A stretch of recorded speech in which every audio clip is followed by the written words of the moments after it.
Setelah penetapan saya sebagai tersangka oleh KPK, maka sikap dari PD Perjuangan adalah menghormati. Saya sudah memahami berbagai resiko yang akan saya hadapi. Saudara HK mengatur dan mengendalikan saudara DPI untuk melobi anggota KPU agar dapat menetapkan HM sebagai anggota DPR RI terpilih dari Dapil 1 Sumsel. Saudara HK mengatur dan mengendalikan saudara DPI untuk aktif mengambil dan mengantarkan uang suap untuk diserahkan kepada Komisioner KPU.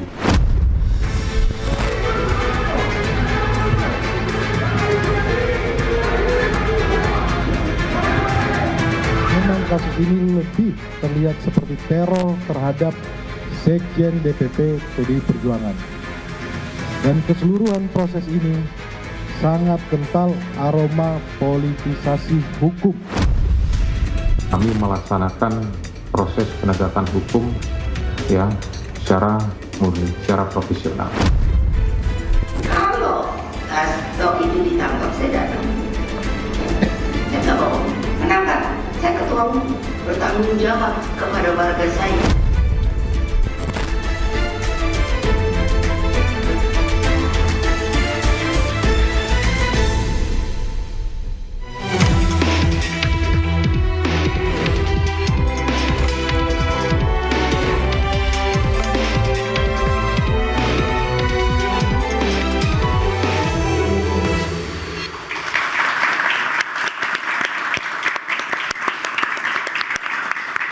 Pemirsa, perburuan Harun Masiku memasuki cerita baru. 4 tahun Masiku diburu, kini KPK menyeret Sekjen PDIP Hasto Kristianto sebagai tersangka bertepatan dengan rampungnya pilkada.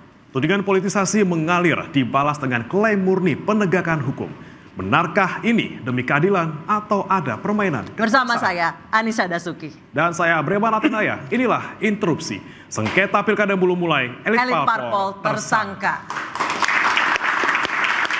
Ya, tentunya pemirsa dan juga Anissa, kita sudah kedatangan sejumlah narasumber yang akan membahas pada malam hari ini. Di sebelah kanan saya ada Bung Guntur Romli, politikus PDI Perjuangan. Selamat malam, Bung Guntur. Assalamualaikum. Waalaikumsalam. Kemudian di samping Bang Guntur ada Mas Agung Baskoro, Direktur Eksekutif Gas Politika Strategis. Selamat malam. Mas Agung, bagaimana? Baik, di sebelah kanan saya ada Mas Tibiko Zabar, peneliti ICW. Selamat malam, Mas Tibiko. Selamat malam, Mbak Anggi. Dan di sebelahnya ada Mas Yudi Purnomo, ex penyidik KPK yang ketika itu juga masih bergabung dengan KPK ketika kasus ini berjalan tahun 2020. Baik, oke. Silakan, Bre. Dan ada juga Mbak Titi Anggraini, pakar kepemiluan yang sudah hadir juga di floor. Selamat malam, Mbak Titi. Karena suka ataupun tidak bahwa kasus Harun Masiku ini terkait erat dengan pemilu legislatif tahun 2019. Betul sekali, dan tentunya sudah ada Bung Guntur di sini. Saya mau tanya langsung karena kan baru saja muncul nih, Bung Guntur, video Mas Hasto pertama kali ngomong setelah ditetapkan sebagai tersangka. Ini sebenarnya membuktikan bahwa Mas Hasto masih di Indonesia, nggak keluar negeri atau seperti apa nih, Bang? Ya, tentu saja masih di Indonesia, Mas. Masih di Jakarta? Mana? Dan Mas Hasto itu taat hukum dan kooperatif. Dan yang menarik adalah Mas Hasto sudah membuat puluhan video. Itu adalah yang tadi disampaikan itu yang pertama, akan ada lanjutan puluhan video yang juga di situ akan membongkar dugaan keterlibatan petinggi-petinggi negara kasus korupsi. Dan ini video-video nanti itu kalau diliris akan menggemparkan, Mas, akan mengubah peta pemberantasan korupsi, opini publik, dan luar biasa karena yang akan disebut nama-namanya dan bukti-buktinya nanti sungguh mencengangkan. Dan saya sudah menonton beberapa video tersebut dengan bukti-bukti yang sudah ada. Ini untuk membalas atau seperti apa nih, Bang Guntur? Enggak, kita akan bicara soal pemberantasan korupsi. Ya, kita akan membicara pemberantasan korupsi itu harus konsisten, jangan hanya tebang pilih. Jangan hanya tajam kepada PDI Perjuangan, kepada Sekjen PDI Perjuangan, tapi tumpul kepada kasus yang lain. KPK baru menggeledah kantor Bank Indonesia dan menetapkan 2 tersangka, kemudian tiba-tiba diralat. Nah, pertanyaannya adalah siapa yang meremote KPK? Kok bisa yang namanya tersangka itu diralat? Kemudian kasus-kasus korupsi yang lain yang sesuai dengan fakta-fakta di pengadilan. Misalnya kasus yang tambang yang menyebut Blok Medan, kemudian kasus private jet di situ nilainya triliunan, miliaran, tapi tidak pernah diberantas, tidak pernah muncul ke publik. Tapi ini kasus yang bukan pejabat negara. Hasto Kristianto adalah Sekjen PDI Perjuangan. Dan ketika kita membaca alasan-alasan atau bukti-bukti yang disampaikan oleh Ketua KPK sangat menggelikan dan menjadi bahan tertahan publik. Poin pertama misalnya, contohnya saya sampaikan. Apa hubungannya penetapan apa yang disebut dengan bukti oleh Ketua KPK terkait kasus suap Harun Masiku dengan penempatan Harun Masiku sebagai orang Toraja sebagai caleg di Sumatera Selatan? Apakah nggak boleh? Kenapa itu disampaikan sebagai bukti? Bahasanya Ketua KPK itu adalah bukti. Ini kan menjadi bahan tertawan publik. Bahwa kita ngelihat, disitulah kami menganggap bahwa ini benar-benar kasus politik, bukan kasus hukum, bukan kasus pemberatan korupsi, tapi benar-benar upaya melakukan kriminalisasi terhadap Sekjen PDI Perjuangan. Tapi di luar ada tudingan politisasi, apakah memang dari PDIP sendiri yakin bahwa Mas Hasto sama sekali tidak terlibat di kasus ini? Kalau kita membaca fakta pengadilan yang berkekuatan hukum yang tetap, ingkrah, putusan pengadilan kepada Wahyu Setiawan dan Agustiani tanggal 15 Agustus tahun 2020 nomor putusan 28 halaman 160 dan 161 yang menyatakan dalam pertimbangan hakim tidak ada yang namanya aliran dana kepada Wahyu Setiawan dari Hasto Kristianto tapi dari Harun Masiku. Jadi apa yang disampaikan oleh Ketua KPK kemarin itu nggak ada bukti-bukti baru. Mas Guntur, jadi menurut Anda Mas Hasto itu dikriminalisasi? Dikriminalisasi sejak awal bahwa kasus Harun Masiku itu upaya untuk menyerang PDI Perjuangan, menyerang Sekjen PDI Perjuangan, menjadikan sandera politik untuk Sekjen PDI Perjuangan. Jangan lupa bahwa yang disampaikan dalam video Mas Hasto yang akan dirilis nanti, bagaimana ancaman itu hadir kepada dia. Kalau sampai memecat namanya Jokowi dan keluarga akan ditetapkan sebagai tersangka. Dan itu setahun belakangan ini Mas Hasto selalu diancam dengan kasus Harun Masiku. Tapi Mas Hasto tidak pernah takut, tidak pernah takluk. Dia tetap keras, dia tetap kritis meskipun jadi tersangka karena dia yakin tidak terlibat dengan kasus Harun Masiku. Mas Guntur, saya ke Mas Yudi. Mas Yudi, nama Hasto Kristianto sudah disebut di sidangnya Pak Wahyu ketika itu di tahun 2020. Apa benar tidak terlibat sama sekali? Atau sebenarnya sudah ada nama itu dari 2020? Ya, kalau kita bicara mengenai kasus kan tentu selalu berkembang. Nggak hanya mati di dalam suatu perkara. Apalagi perkara ini kan masih hidup dengan perkaranya Harun Masiku. Artinya kita bisa melihat ya bahwa putusan-putusan yang tadi disebutkan oleh Mas Guntur itu kan terkait dengan terdakwa yang masing-masing. Sehingga pembuktiannya adalah perorangan. Namun kita juga tidak bisa menafikan bahwa pada saat itu berarti bukti-bukti yang ada tidak bisa mencakup Pak Hasto. Namun kita bisa melihat pada saat ini ketika beberapa bulan belakangan ini ketika kita tahu bahwa terjadi pergantian Kasatgas gitu ya.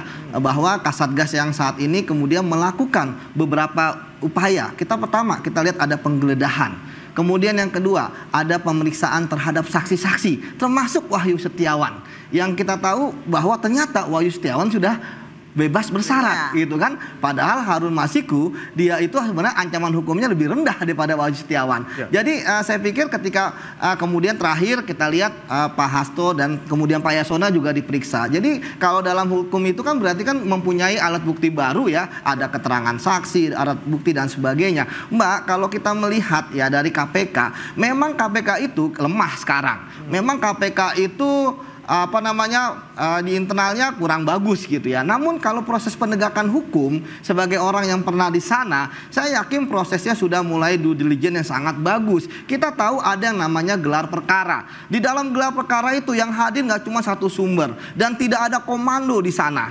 Yang ada adalah 5 pimpinan KPK ya, kemudian mendengarkan. Misalnya kalau ini prosesnya penyidikan untuk mengembangkan kasus, maka penyidik akan kemudian menyampaikan yang didengar oleh penyidik, direktur penyidikan, penuntutan dan deputi penindakan, termasuk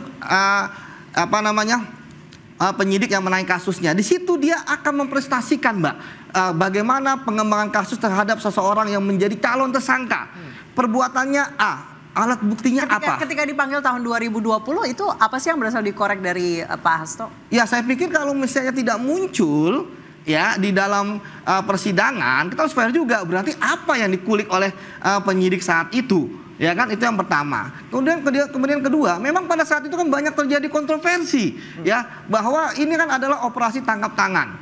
Ya, kita bisa melihat bagaimana misalnya ada kejadian di PT IKA. Kita bisa melihat bagaimana ada pemulangan penyidik yang saat ini menjadi Kasatgas, yang dia paham betul ya. Dia saat itu adalah penyidik tapi jadi penyelidik, tak paham betul kasus ini. Dia ada upaya melindungi, iya. Maksud Anda? Kok kenapa dipulangkan ke Polri? Tapi kemudian ketika ada protes dari saya dan teman-teman dari wadah pegawai KPK, saat itu saya ketua wadah pegawai KPK. Alhamdulillah akhirnya Mas Rosa kembali ke KPK dan sekarang dia diperintahkan untuk mengejar Harun Masiku. Artinya bahwa saya pikir untuk kasusnya Pak Hasto sendiri untuk 2 sprindik tersebut saya pikir sudah melalui due diligence yang bagus lah. Baik, saya ke Mas Agung. Mas Agung tadi Mas Yudi mengatakan bahwa sebenarnya hukumannya Pak Wahyu Setiawan itu lebih tinggi daripada hukumannya Harun Masiku. Kenapa Harun Masiku yang hilang? Iya, kalau substansi perkara saya tidak mengikuti sekali. Ini secara politik. Ya, tapi yang jelas saya akan menyoroti video Mas Hasto yang 4 menit 28 detik itu. Saya kira secara tekstual jelas pesannya akan mengikuti proses hukum. Saya kira itu bagus, harus kita apresiasi. Tapi saya melihat ada yang kurang di video itu ketika Pak Hasto tidak menjelaskan, menegaskan posisi beliau dalam kasus Harun Masiku yang dituduhkan kepada beliau sebagai tersangka. Selebihnya oke-oke saja. Apalagi beliau memastikan di internal PDIP ada soliditas yang bisa terbentuk sehingga partai dalam posisi ya siap mendampingi beliau. Tapi di luar itu semua saya kira ini Kalau dibilang ada upaya kriminalisasi Anda setuju? Karena sudah 4 tahun loh kasusnya. Ya sah-sah saja, politisasi, kriminalisasi. Karena kan memang ada kasus-kasus lain yang sedang berjalan di KPK dan kerugian negara lebih besar di sana. Tapi kenapa ini yang difokuskan? Itu kan menarik. Nah saya kira tahun 2025 besok sebenarnya adem politik kita. Tapi ternyata dengan kasus yang dituduhkan ke Mas Hasto ini kayaknya 2025 seterusnya akan sangat panas, apalagi Bang Guntur bilang akan ada video-video lanjutan. Waduh. Saya jadi penasaran kan. Waduh, saya sama Bre yang capek nanti. Atau satu mulai dipasang di sini. Live gitu ya. Ini baru video pertama, video kedua, ketiga gimana ini gemparnya seperti itu. Jadi saya lihat 2025 ini akan sangat panas, apalagi video tadi akan mengungkap banyak nama-nama yang dahsyat, yang besar seperti itu dengan kerugian-kerugian yang kita nggak tahu berapa. Yang kedua yang saya lihat ini menegaskan respon PDIP sebagai partai oposisi. Tadi Mas Guntur sempat menyebutkan bahwa ini ada hubungan sama pilkada. Kalau menurut Anda? Ya ada hubungan tapi karena kalah di pilkada Jakarta gitu maksudnya. Enggak ada hubungan dengan pilkada, tapi dengan elit-elit politik baik yang mantan atau sekarang masih penjabat. Atau karena menggemparkan video-video itu. Atau karena balas dendam mungkin, karena kemarin dipecat. Ini kan episode panjang dari Pilpres sebenarnya.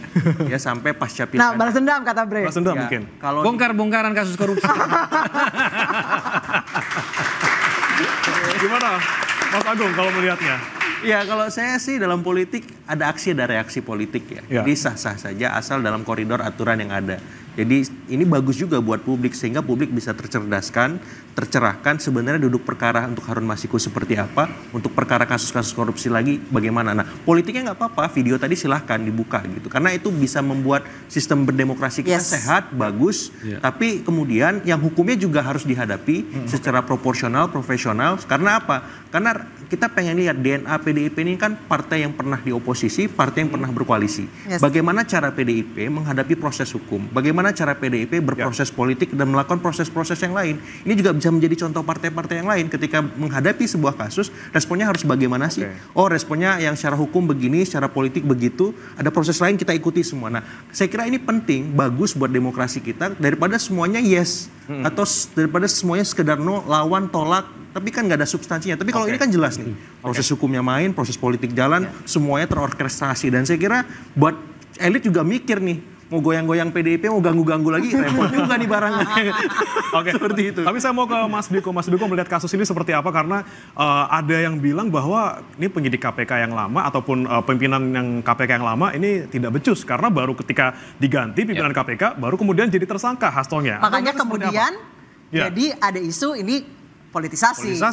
Ya, Mas Bre dan Mbak Anggi, pertama penetapan tersangka dugaan korupsi Sekjen PDIP Hasto Kristianto ini sebetulnya mengkonfirmasi buruknya kinerja KPK di era Firly Bahuri CS. Kenapa demikian?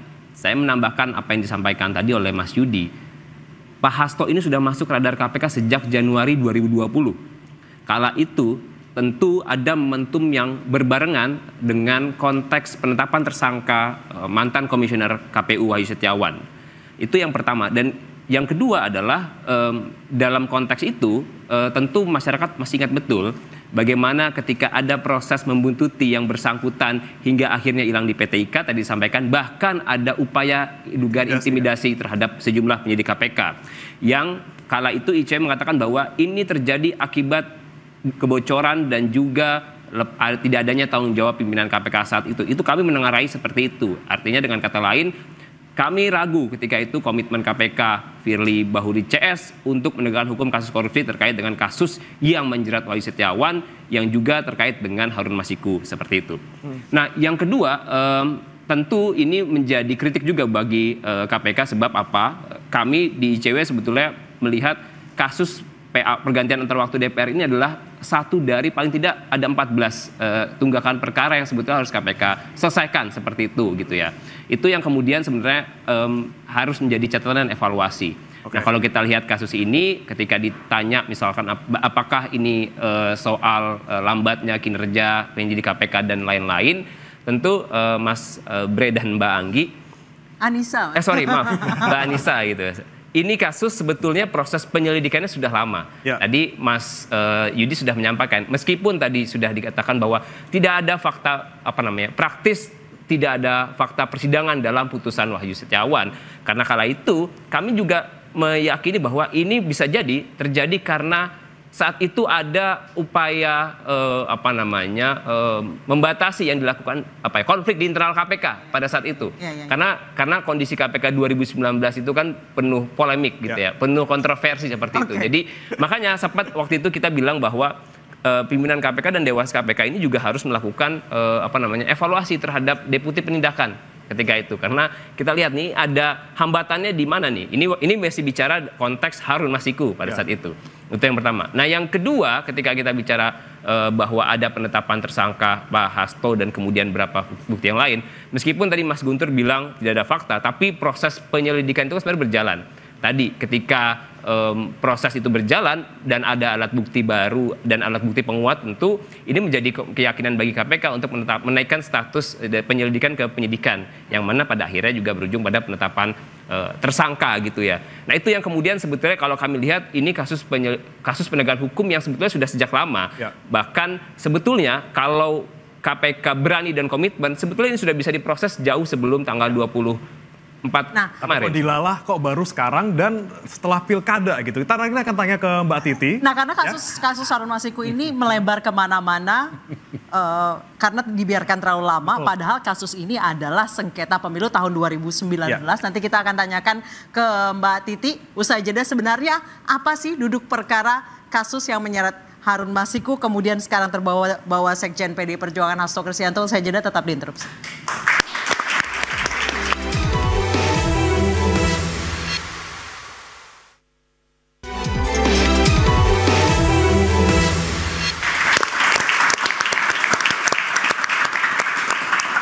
Baik, saya langsung ke Mbak Titi. Mbak Titi, sebenarnya sistem PAW itu seperti apa dan apa yang ditabrak oleh Harun Masiku? Jadi kasus Harun Masiku itu ada dua masalahnya. Pertama, ketidakpatuhan pada sistem pemilu proporsional daftar terbuka dengan suara terbanyak. Yang kedua adalah pemaksaan caleg-caleg favorit elit lah, kalau bisa dibilang begitu.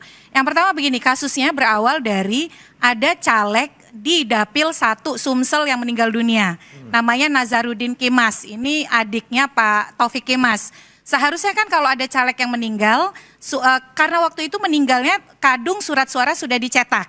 Jadi KPU membuat kebijakan suara yang diberikan kepada Nazarudin Kimas dianggap tetap sah, tapi dihitung untuk suara partai sebagai bagian dari pembulat penentuan perolehan kursi.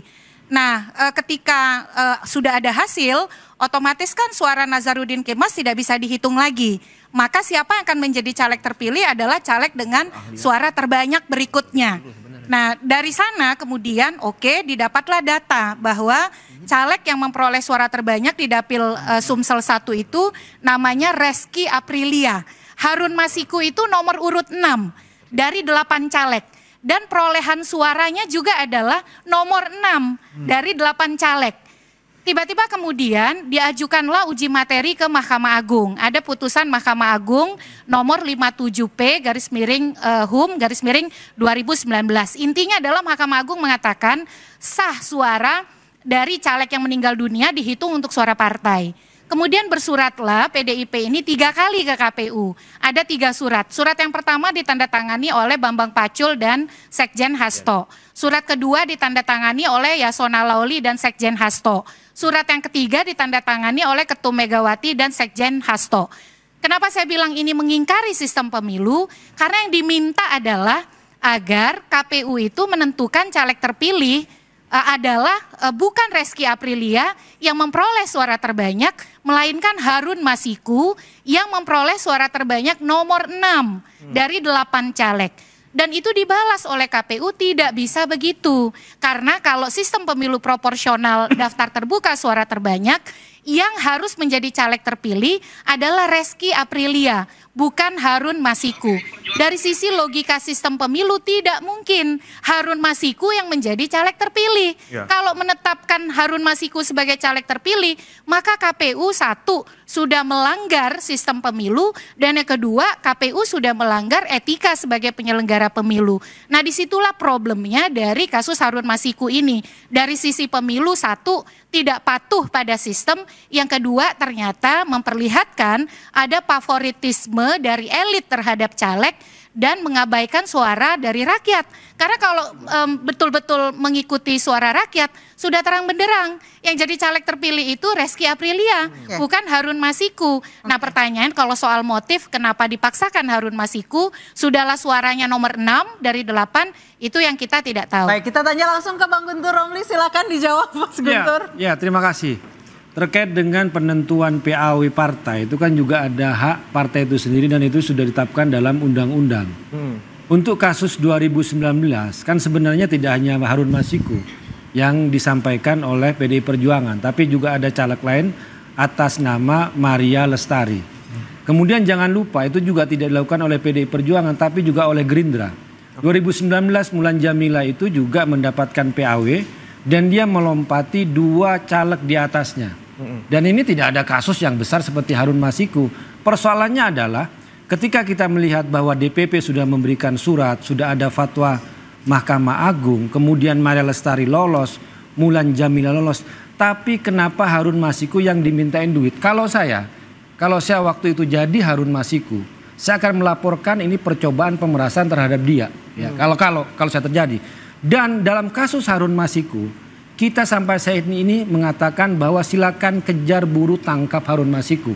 Karena kasus ini benar-benar merugikan partai dan menjadikan Sekjen PDI Perjuangan sebagai sandra. Kami tegaskan soal kasus Harun Masiku.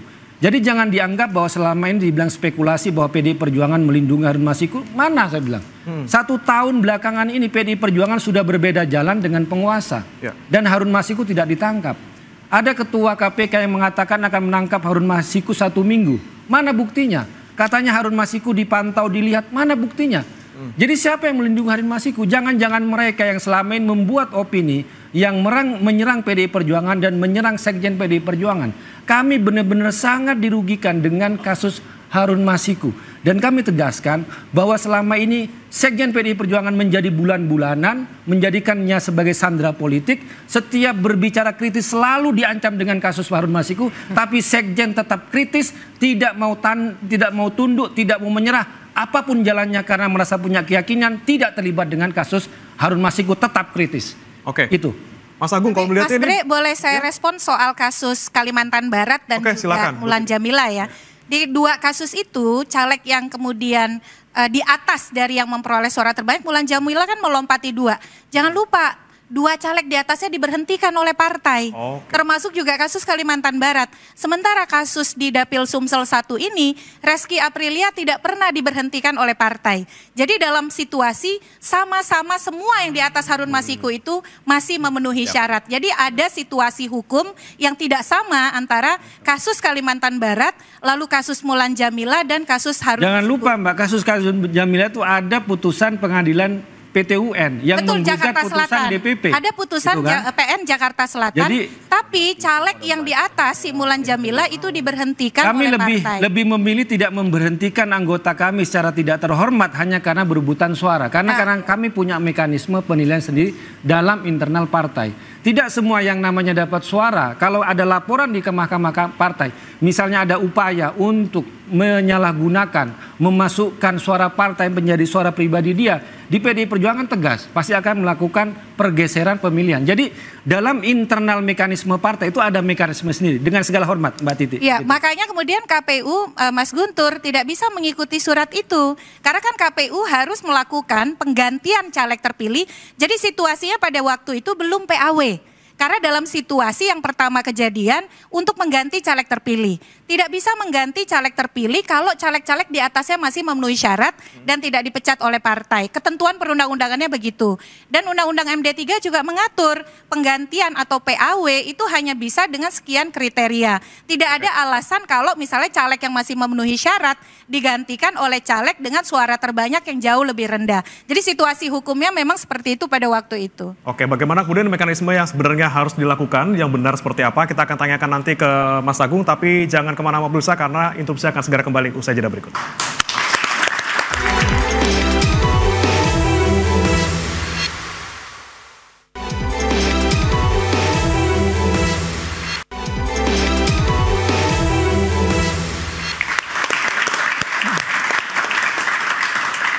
Kembali diinterupsi, saya ke Mas Guntur. Mas Guntur, kalau Pak Hasto ditahan, Bu Mega akan menggeruduk KPK? Ya, seperti yang disampaikan oleh Ibu Megawati dan kita akan melihat nanti, Mbak. Kapan ditahannya Sekjen PDI Perjuangan dan nanti kami akan melakukan tindakan-tindakan hukum dan nanti kita lihat. Gitu. Oke, apa nih, mau digugat tersangkanya, statusnya, atau mungkin mau pra-peradilan atau seperti apa? Atau ya, Bu Mega akan memimpin demonstrasi di KPK atau bagaimana? Kita lihat nanti, Mbak. Kita lihat. Tapi upaya-upaya hukum itu akan dilakukan. Dan itu sedang disiapkan oleh tim pembela hukumnya Sekjen PDI Perjuangan. Oke, tapi kalau untuk posisi Pak Hasto berarti masih Sekjen sampai sekarang? Ya, atau? sampai saat ini beliau masih Sekjen PDI Perjuangan. Hari ini juga masih memimpin rapat konsolidasi struktur partai dari DPC, DPD. Karena kan kami juga pada bulan Januari akan ulang tahun, kemudian juga tahun depan juga akan ada kongres, jadi beliau masih menjalankan fungsi kesekjenan gitu. Baik, saya ke Mas Agung. Mas Agung, ini ketika PDIP kemudian sekjennya dijadikan tersangka, ini apakah ada upaya di balik sana untuk menggoyahkan PDIP jelang Rakernas? Atau balas dendam pasca pemecatan?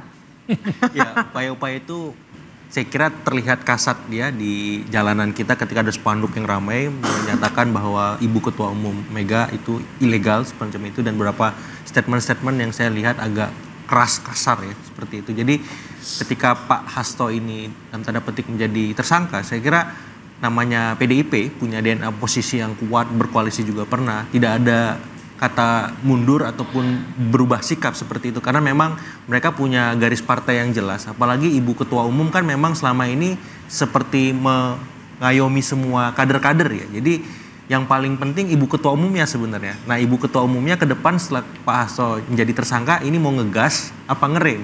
Tapi dengan statement Mas Guntur ini kayaknya ngegas terus kayak bahkan gaspol kan seperti itu. Nah, kalau gaspol berarti ini pesan kepada pemerintahan hari ini bahwa PDIP bersikap oposisi dan itu pesan positif bagi publik.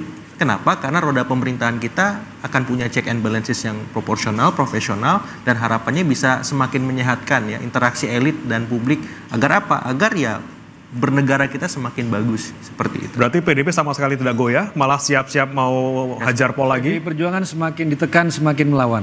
Semakin ditekan semakin melawan. Luar biasa. Coba saya mau ke Mas Biko dulu. Mas Biko, ini kan saya melihat ada sesuatu yang titik terang lah ketika kemudian Pak Hasto jadi tersangka. Kemudian apakah kemudian nanti bisa membuka pintu untuk membuka Harun Masiku ataupun menangkap Harun Masiku atau membuka kong-kali-kongan PAW seperti yang tadi Bu Titi bilang? Iya Mbak Anissa dan Mas Bre, sebetulnya kasus ini jadi batu uji bagi pimpinan KPK terpilih, pimpinan KPK baru untuk membuktikan keseriusannya dalam penegakan hukum kasus korupsi. Itu yang patut diperhatikan yang pertama. Dan yang kedua, kami mendesak juga bahwa KPK kalau memang serius bongkar kasus ini secara tuntas, dengan kata lain masih ada pekerjaan rumah soal buronan Harun Masiku yang hingga kini belum ketemu. Dan kalau dari sisi ICW sebetulnya Mbak, kita melihat bahwa informasi atau keterangan dari Harun Masiku ini sebenarnya bisa membuat benderang kasus ini. Sebetulnya bagaimana duduk perkaranya? Kan kalau kita lihat dari konstruksi kasus dan juga keterangan yang disampaikan penyidik KPK, sebetulnya kan satu adalah isunya adalah soal suap menyuap yang diduga turut serta melibatkan Sekjen PDI Perjuangan Hasto Kristianto dan juga Harun Masiku. Dan yang kedua adalah penghalang-halangi upaya penyidikan atau obstruction of justice. Itu kira-kira dihalang-halangi kenapa? Ya kalau misalkan kita lihat ini sebetulnya tidak bisa dilepaskan dengan konteks pelarian Harun Masiku sebetulnya seperti itu. Kenapa? Kami dari awal sejak advokasi ini berjalan meyakini rasanya sulit untuk bilang bahwa orang ini kok sampai 4 tahun tidak ketemu-ketemu. Artinya dengan kata lain, instrumen pengenaan pasal obstruction of justice ini menjadi sangat tepat untuk ditindaklanjuti oleh penyidik KPK. Pertama, bisa dilihat juga kira-kira siapa yang memfasilitasi yang bersangkutan ini pergi. Yang kedua, siapa yang mendanai seperti itu. Dengan kata lain, kalau memperluas kasus ini maka pengembangan penyidikan untuk menjerat pihak-pihak lain itu menjadi sangat penting untuk membuat kasus ini semakin benderang. Dan yang perlu kita perhatikan bahwa ini kan sebetulnya ada kelindan dengan kasus korupsi yang menjerat mantan komisioner KPU, lalu kemudian juga melibatkan caleg PDI Harun Masiku dan juga Sekjen PDI Hasto Kristianto. Ini kan sebenarnya kan saling berkelindan dengan artinya ini harus dibuktikan, dan kami menilai kasus ini harus jadi kotak Pandora gitu, membuka kotak Pandora bagaimana sebetulnya kejahatan ini terjadi. Tapi Mas Miko sendiri yakin kalau Pak Hasto tahu di mana Harun Masiku dan berupaya merintangi? Kalau kita lihat dari 2020 Mas Bre dan juga informasi yang kemarin disampaikan oleh pimpinan KPK bahwa ada sejumlah upaya yang dilakukan untuk menghalang-halangi dalam tanda kutip gitu ya, menghalangi proses penangkapan dan penyidikan gitu ya. Ini kemudian yang harusnya sebenarnya dikejar oleh penyidik KPK.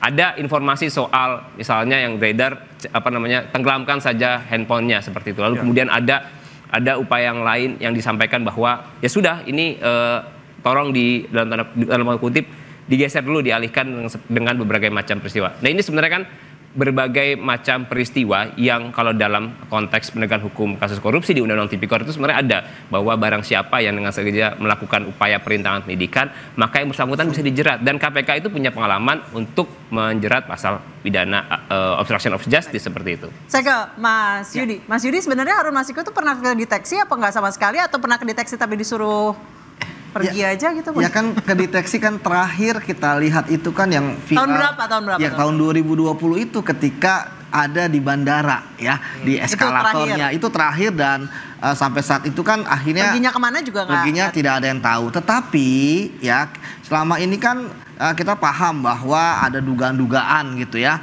dan kemudian operasi plastik juga butuh biaya banyak ya. Butuh biaya banyak, dan kemudian ketika Pak Hasto kemudian menjadi tersangka gitu ya, saya pikir sebenarnya ini adalah sebuah sinyal dari KPK ya bahwa kepada Harun Masiku ya, karena saya pikir KPK dengan segala macam teknik yang mereka gunakan gagal ya untuk menangkap Harun Masiku, sehingga mereka mengubah strategi ya, dengan kemudian berharap dengan penetapan tersangkanya Pak Hasto ini itu Harun Masiku akan keluar dari persembunyiannya. Karena apa? Karena karena diharapkan Harun Masiku kemudian sadar bahwa sudah tidak ada lagi kepentingan terhadap Harun Masiku di situ gitu ya, bahwa ini Pak Hasto pun sudah tersangka, ngapain lagi dia sembunyi seperti itu. Jadi kita berharap dalam waktu dekat ya Harun Masiku bisa ditangkap oleh penyidik ataupun dia menyerahkan diri kepada KPK, sehingga sebenarnya kasusnya akan terang benderang. Karena ketika Harun Masiku pun keluar, dia bisa jadi dua sisi. Yang satu bisa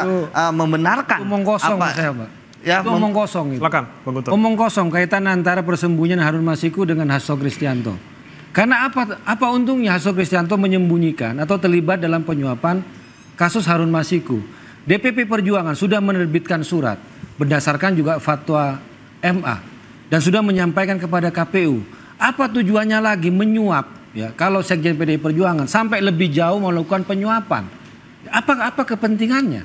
Itu kan?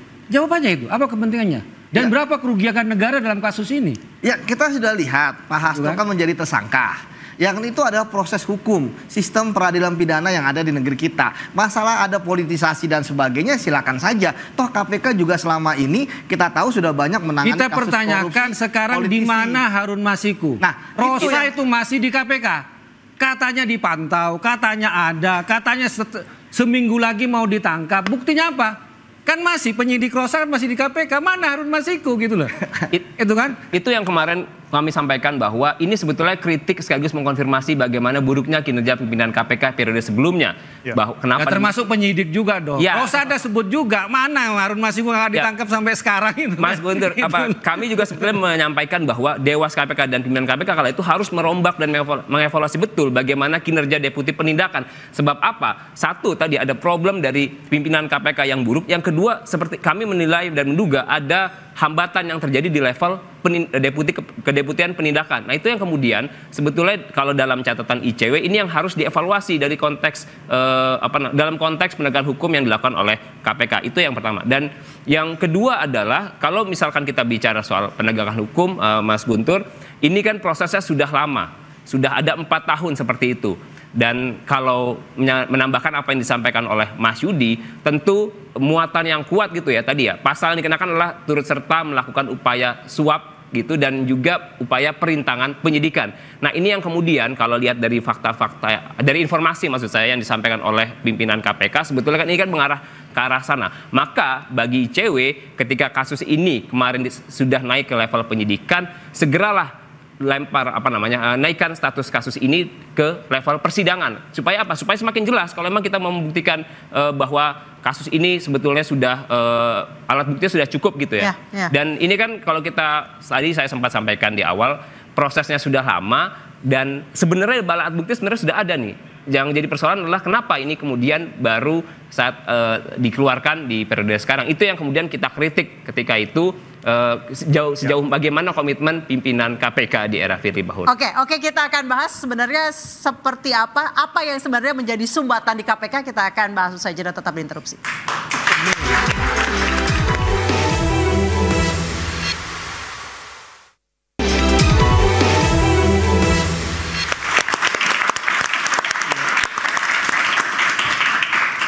Ya, ada kembali di interupsi pemirsa. Saya mau ke Mbak Titi. Dari tadi belum komentar nih soal penetapan tersangka Hasto. Ini sebenarnya ada hubungannya nggak sih sama amis-amis politik pasca pilkada? Dan kira-kira ke depannya nih sistem pemilu yang harus diperbaiki seperti apa supaya nggak kayak gini lagi nih, Mbak Titi? Iya, 2024 ini memang PDIP jadi game changer ya, berkat putusan Mahkamah Konstitusi. Karena adanya putusan MK nomor 60 tahun 2024, maka PDIP bisa mengusung calonnya sendiri, bahkan tanpa perlu berkoalisi dengan partai lain. Dan situasi itu memang menguntungkan PDIP, sebut saja di Jakarta, lalu juga Banten, kemudian Jawa Barat, Jawa Timur. Dalam konteks itu memang PDIP menjadi sorotan, karena dia mendapatkan insentif dari putusan MK dan mengubah konstelasi politik. Dikaitkan dengan perkara ini, apakah ini berkaitan dengan politisasi perkara atau tidak, yang akan membuktikan adalah proses persidangan. Karena kan persidangan itu terbuka. Maka sebelum menuju ke persidangan, kemampuan KPK membuktikan transparansi, keterbukaan, dan akuntabilitas proses yang mereka lakukan sampai kemudian nanti penuntutan, itu akan membuat opini publik nanti akan terbentuk begitu ya. Apakah alat bukti yang disajikan itu betul-betul kokoh untuk kemudian mentersangkakan dan kemudian menterdakwakan Sekjen PDIP, ataukah publik akan melihat ini lebih kental aroma politiknya atau tidak. Jadi saya setuju dengan Mas Biko tadi bahwa ini menjadi pertarungan dan juga pertaruhan kredibilitas KPK dan pimpinan yang baru. Nah, yang kedua, ke depan seperti apa? 2025 RUU Pemilu dan juga RUU Pilkada, revisi Undang-Undang Pemilu dan revisi Undang-Undang Pilkada masuk prolegnas, akan diubah. Kalau saya sih apapun pilihan sistem pasti ada kelemahannya. Tetapi yang kita harapkan, kalau kita memang memilih sistem proporsional terbuka, kalau sekali partai sudah mencalonkan calon dengan terbuka, siapa yang mendapat suara terbanyak itulah yang dihormati. Supaya kita tidak sibuk dengan hal-hal yang seperti ini. Itu. Baik, saya ke Mas Agung. Mas Agung, PDIP 2025 akan dilanjut ke perang dingin di legislatif atau akan lebih cair bergabung dengan pemerintah? Tapi kalau lihat dari tadi Mas Guntur sih kayaknya ngegas ya. Iya, tapi melihat PDIP di DPR dengan di partai itu saya hari ini kok beda ya. DPR itu ada Mbak Puan. Iya, PDIP yang di DPR dengan PDIP yang di panggung TV beda ya? Beda. DPR itu ada Mbak Puan, tapi di partai ada Ibu Mega. Jadi ketika melihat PDIP hari ini kita melihatnya tidak tunggal. Harus dalam perspektif yang ya multi perspektif gitu. Karena bisa jadi ya check and balances tetap jalan, tapi di saat yang sama kritisme juga bisa. Gitu. Kompromisme. Ya, artinya apa? Saya berharap momentum Harun Masiku efek ini bisa menjadi arahan bagi PDIP untuk dengan maksimal menghadapi proses hukum seprofesional mungkin. Kemudian bagi KPK bagaimana caranya mengembalikan kredibilitas lembaga ini yang di era sebelumnya itu sangat terpuruk sekali. Di banyak temuan lembaga survei, biasanya KPK itu tertinggi, terbagus, image-nya, persepsinya, citranya. Tapi di banyak temuan lembaga survei sepanjang periode kemarin itu sangat buruk seperti itu. Jadi saya berharap momentum ini bagi PDIP bisa lebih baik secara institusional karena peran yang baru sebagai oposisi bukan berkoalisi, tapi bagi KPK jauh lebih penting bagaimana seprofesional mungkin, sekredibel mungkin menunjukkan kepada publik. Menurut Anda dengan pengungkapan kasus Harun Masiku ini bisa mengembalikan nama KPK? Harusnya bisa, dan mengungkap kasus-kasus lain yang hari ini menumpuk pekerjaan rumahnya. Ini nanti akan dibongkar oleh Mas Guntur Romli CS ya? Bisa jadi Mas. Nunggu kapan nih Mas Guntur kira-kira? Tunggu video-video selanjutnya. Tunggu video. Tapi kalau di internal sendiri nanti 2025 seperti apa PDIP? Ya kita tetap solid Mas, karena kan kita mau menghadapi Kongres dan kita melihat bahwa persoalan. Tapi tadi kayak ada dua wajah itu tuh kenapa? Oh enggak. Di parlemen kita juga menyampaikan aspirasi masyarakat misalnya yang kritis terhadap kenaikan PPN 12%. Ya. Cuma gara-gara tersangka ini kan kemudian isu itu kemudian hilang. Kemudian saya sampaikan tadi juga soal penggeledahan gedung BI, bahwa di situ sudah disampaikan oleh Deputi Penindakan ada 2 tersangka dan katanya bocor ke publik itu ada politisi yang sekarang berkuasa.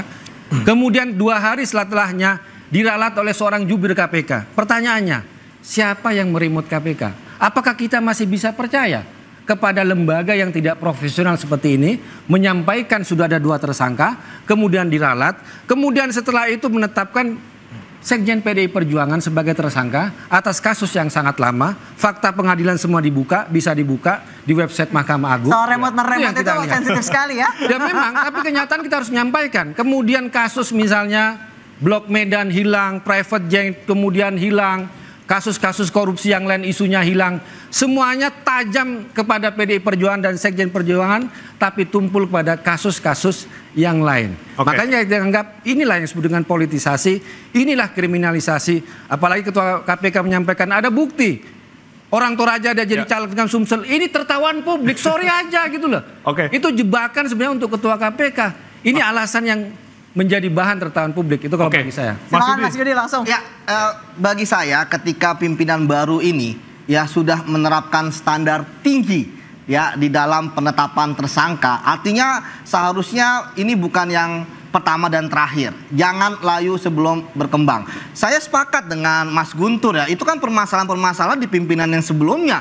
Soal remote-meremot sekarang di remote siapa itu? Ya, ini kata Mas saya pikir kalau masalah remote-meremot ya kalau kan bisa dipanggil oleh Komisi 3. Ya kan, bahwa kan KPK itu kan mitra, bisa dipanggil. Apalagi pimpinan KPK yang baru ini itu dipilih loh oleh Komisi 3. Dan suara-suara kalau kita lihat ya pasti hampir semua anggota yang di fraksi milih mereka. Artinya ketika kemudian mereka memilih untuk menetapkan status, ya kan artinya kan memang mereka independen. Itu yang pertama. Kemudian yang kedua, ya saya pikir betul, jangan hanya sampai Pak Hasto saja, tapi kasus-kasus yang lain pun harus. Banyak tunggakan-tunggakan dan PR-PR yang saya dan Mas Biko dari ICW kritisi. Termasuk tadi yang disampaikan oleh Mas terkait dengan dana CSRBI, kita udah teriak paling awal, ini apa-apaan. Termasuk mungkin Mas Guntur belum paham bahwa ternyata di KPK ada namanya sprindik umum. Ini yang kita kaget juga loh. Nggak bisa dong aturan di KPK ya bahwa ketika menetapkan naik ke penyidikan itu udah harus ada tersangkanya. Itu yang selalu kita ulang-ulang gitu. Jadi saya pikir kita akan tetap kawal kasus ini ya, kemudian juga kasus-kasus yang lain, PR kita sudah punya banyak listnya, Mas Guntur, jangan takut gitu ya. Kita nggak akan gentar gitu kan KPK. Jadi nah permasalahannya kan sekarang pimpinan baru ini tadi saya katakan, ini standarnya udah tinggi nih, ya kan? Pak Hasto, Sekjen PDIP. Jangan sampai besok ternyata sama bupati aja takut, ya kan? Seperti yang kemarin. Bayangkan ada orang gubernur, ya kan? Mereka nggak mau DPO keluar. Ini kan menarik, benar. Jadi ketika Mas Guntur hanya persepsi macam-macam seperti ada tebang pilih ya, itu hal yang wajar gitu ya. Tapi sekali lagi bahwa bagi saya pimpinan KPK sekarang ini kalau misalnya mereka menurun dari sisi prestasi, dari sisi penangkapan, maka yang terjadi betul kepercayaan pada kepercayaan publik akan semakin menurun. Seperti itu. Lanjut langsung. Ya, saya tadi menyampaikan poin penekanan bahwa ketika sudah ada penetapan tersangka dan berkaca bagaimana KPK memproses status penyelidikan ke penyidikan, maka sebetulnya kan sudah ada alat bukti yang kuat. Nah, dorongan kami di ICW adalah segera limpahkan kasus ini ke persidangan. Agar apa? Agar membuat kasus ini semakin benderang. Itu yang pertama. Dan yang kedua, tentu tidak boleh berhenti pada satu aktor. Ini jadi pintu masuk bagi KPK untuk mengembangkan proses penyelidikan. Aktornya pasti banyak ya? Tentu peluang itu sangat terbuka, Mbak Nisa gitu ya. Dan KPK punya kewenangan tentu melakukan pencegahan seperti yang dilakukan saat ini gitu. Itu yang kedua. Dan yang ketiga, patut diingat tadi beberapa kali kami sampaikan bahwa KPK punya PR penegakan hukum kasus korupsi. Ada banyak kasus yang menunggak dari periode dari 2019 dan sampai dengan periode akhir 2024 ini gitu ya. Kami mencatat ada 14 dan kasus PAW ini hanya satu dari 14 kasus tersebut. Masih ada lagi penuntasan kasus korupsi bansos, masih ada lagi kasus yang lainnya IKTP dan lainnya. Itu yang kemudian sebenarnya menjadi pekerjaan rumah gitu ya. Kalau KPK berani dan serius melakukan penegakan hukum kasus korupsi, maka ini menjadi batu uji yang harus dibuktikan segera seperti itu. Baik, kasus ini menjadi batu uji bagi pimpinan KPK yang baru. Apakah mampu melompatinya atau justru tersandung lagi? Kita tunggu saja. Saya Anissa Dasuki. Saya Breva Ratanaya. Kita pamitnya sudah habis. Mohon maaf, kami pamit. Sampai jumpa di interupsi pekan depan.